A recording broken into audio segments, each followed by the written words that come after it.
बिस्मिल्लाहिर्रहमानिर्रहीम। लाखों करोड़ों सलाम हो नबी मुकर्रम सल्लल्लाहु अलैहि वसल्लम की ज़ात गिरामी और उनकी आल के ऊपर।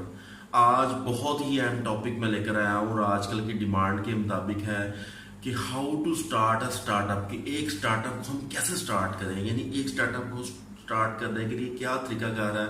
बहुत सारे स्टार्टअप्स फेल हो जाते हैं। इंटरनेशनल सर्वे के मुताबिक 80 to 90% स्टार्टअप्स आजकल खत्म हो रहे हैं बहुत जल्द, और ये स्टार्टअप जो है वो पाकिस्तान में इनके फेलियर्स की तादाद बहुत ज़्यादा है। एशियन कंट्रीज में भी बहुत ज़्यादा है, लेकिन पाकिस्तान में खुसूसन बहुत ज़्यादा फेलियर्स की तादाद है कि लोग स्टार्टअप तो करते हैं बिजनेस को, लेकिन उस स्टार्टअप को फेल होने में भी बहुत जल्दी हो जाती है, यानी जल्द स्टार्टअप फेल हो जाते हैं। तो आज मैं आपको तरीकाकार बताऊंगा how to start a startup. एक स्टार्टअप को स्टार्ट करने के लिए क्या तरीकाकार होना चाहिए। तो नंबर वन, कि आप कोई भी बिजनेस को स्टार्ट कर रहे हैं, किसी भी बिजनेस को स्टार्ट कर रहे हैं, सबसे पहले सिलेक्ट अ बिजनेस कैटेगरी। आप बिजनेस कैटेगरी को चुने। हमारे यहाँ पे यंगस्टर्स का या बिजनेस को स्टार्ट करने वाले का मसला सबसे बड़ा ये होता है कि वो उसको ये नहीं पता चलता कि उसने किस कैटेगरी में बिजनेस करना है या किस कैटेगरी में वो फॉल करता है। अपनी कैटेगरी को अपने इंटरेस्ट के मुताबिक चुनना ये बहुत बड़ी बात है। आप कोई प्रोडक्ट का बिजनेस करना चाह रहे हैं, किसी सर्विसेज के वजह से बिजनेस करना चाह रहे हैं। मिसाल के तौर पर अगर सर्विसेज है तो आप जाहिर बात है कोई टीचर होंगे, कोई लॉयर होंगे, कोई डॉक्टर होंगे, कंसल्टेंट होंगे, तो उस हिसाब से आप सर्विसेज की पहले कैटेगरी चुने कि आपने किस कैटेगरी में फॉल करना है और आप किस कैटेगरी में फॉल करते हैं। मिसाल के तौर पर जैसे टीचिंग कैटेगरी है सर्विसेज के लिहाज से, तो हमारे यहाँ पे होता है कि कोई टीचर बनता है तो वो फिर पहले साल ही सारे सब्जेक्ट पढ़ाना शुरू कर देता है। ये बहुत गलत है। सब्जेक्ट स्पेशलिस्ट बनना बहुत ज्यादा जरूरी है। इसी तरह से अगर कोई लॉयर बनता है तो वो हर तरह केस डील करना शुरू कर देता है, ये भी बहुत गलत है।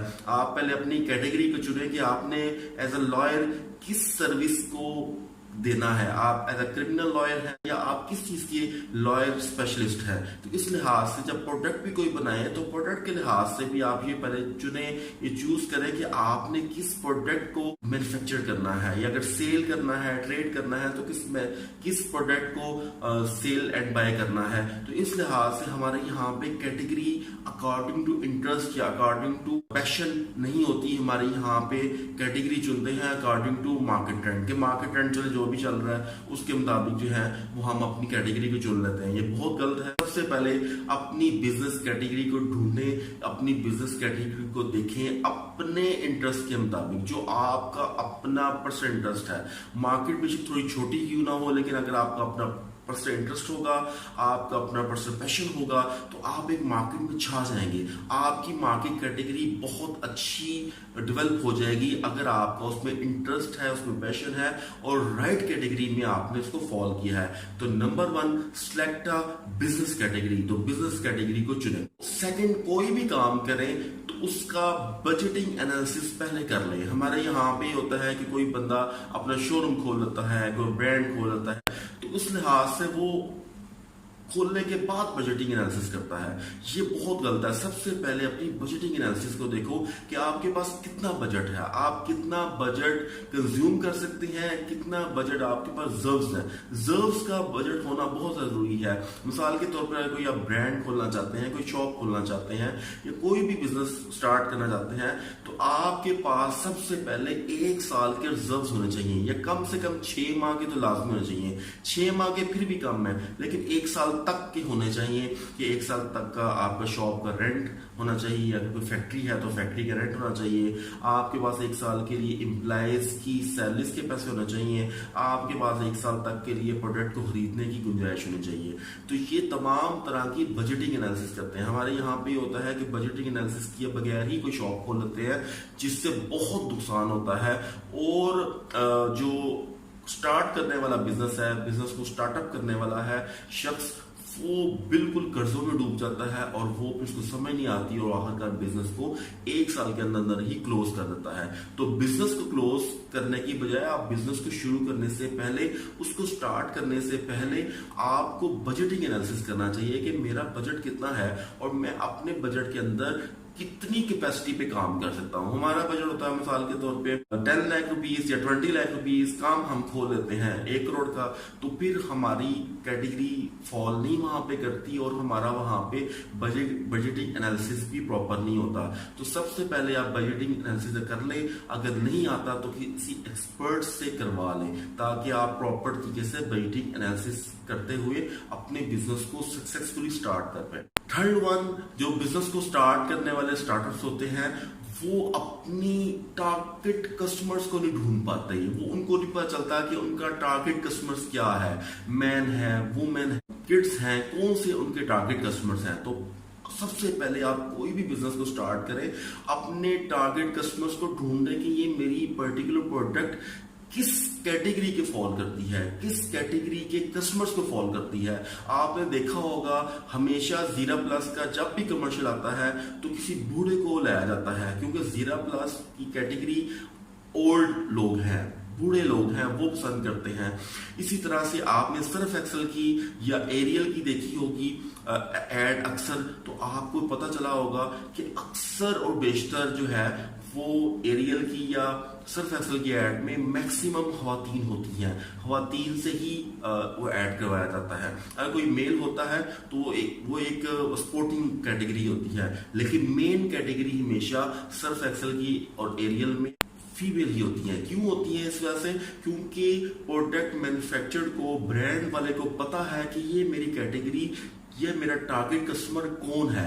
तो सर्फ एक्सेल एरियल जो कैटेगरी है वो वुमेन्स की है, नॉट मैन की नहीं होती, हमेशा वुमेन्स की होती है। तो सबसे पहले अपने टारगेट कस्टमर्स को ढूंढें। टारगेट कस्टमर को ढूंढने के बड़े आसान तरीके हैं कि आप सबसे पहले अपनी प्रोडक्ट को चुन लेते हैं तो मार्केट सर्वे करें कि ये प्रोडक्ट कितने लोगों को इस्तेमाल करवाई जा रही है और इसका यूजर कौन है, इसका कंज्यूमर कौन है। तो कंज्यूमर के लिहाज से इस प्रोडक्ट को कौन और कैसे सेल कर रहा है, तो मार्केट सर्वे इसके लिए बहुत ज्यादा जरूरी है।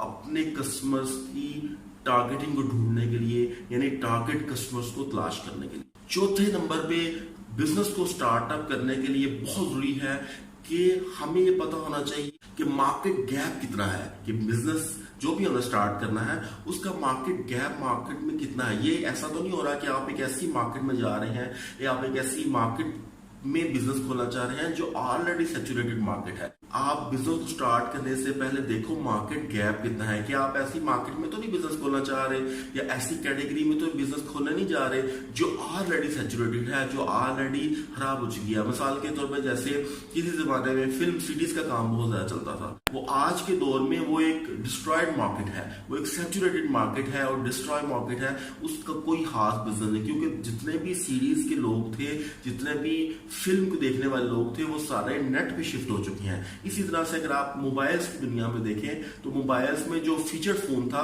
उसकी मार्केट सैचुरेट भी है और उसकी मार्केट में मार्केट गैप नहीं है, लोग उसको खरीदना नहीं चाहते। तो इस लिहाज से आप देखो कि मार्केट गैप आपका कितना है। तो बिजनेस को स्टार्ट करने के लिए इन चारों चीजों का होना लाजमी है कि आप अपनी मार्केट एनालिसिस को देखो, कैटेगरी को देखो कि आपकी किस कैटेगरी, कौन सी कैटेगरी किस प्रोडक्ट पे लाई कर रही है। सेकंड, आप ये देखो कि बजटिंग आपका कितना है, आपका बजट आपके बिजनेस के लिहाज से पूरा है, कंफर्म है कि नहीं है। थर्ड, अपनी टारगेट कस्टमर्स को ढूंढो कि आपके प्रोडक्ट का टारगेट कस्टमर्स कौन हो सकता है और कौन है। और चौथे नंबर पे मार्केट गैप कितना है। जब आप ये सारी चीजें पूरी कर लोगे तो आप बेसिक फंडामेंटल्स को पूरा करते हो कि बिजनेस स्टार्ट करने के लिए इन बेसिक्स फंडामेंटल का होना लाजमी है।